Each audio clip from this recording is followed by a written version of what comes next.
The EDSA project, to fix EDSA, hindi, gusto naming sabihin na unang-una, hindi ito yung mga nakasanayan na ng mga kababayan natin na rebracking ng EDSA. No, this is not a rebracking project.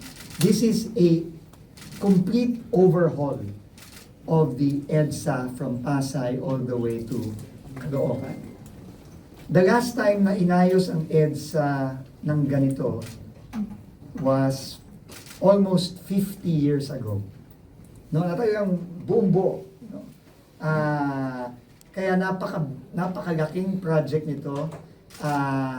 Kaya we are actually very excited about doing this, no? And we commend the DPWH under the leadership of Secretary Manny Bonoan Po ng pamahalang nasyonal, pamahalang lokal, kundi participation po ng lahat ng tao sa pagsasagawa nito pong proyekto na ito na admittedly inaamin naman po namin na magkakaroon po ng epekto sa pagbigat ng daloy ng traffic. So again, Check Vince, bago na ay mag-entertain ng questions. Sige po.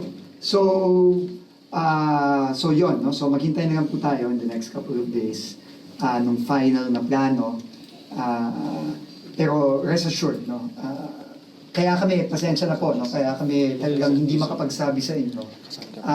Dahil nga talagang pinaplano ito ng maigi. Hindi biro po itong mangyayaring ito. Hindi biro itong proyektong ito.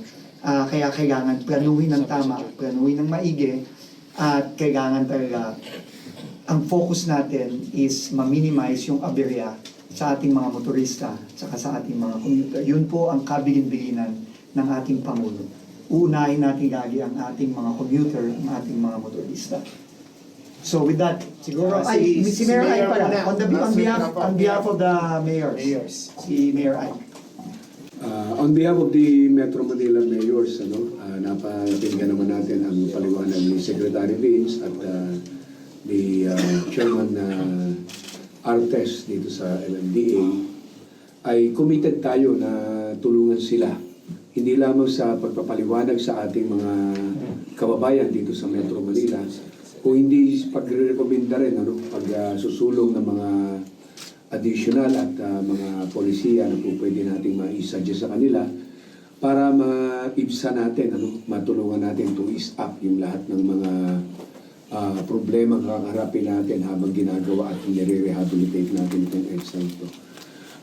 Nakita naman natin na napakaganda ng intensyon at napakaganda ng proyektong ito sa pangunguna ng ating Presidente Bongbong Marcos.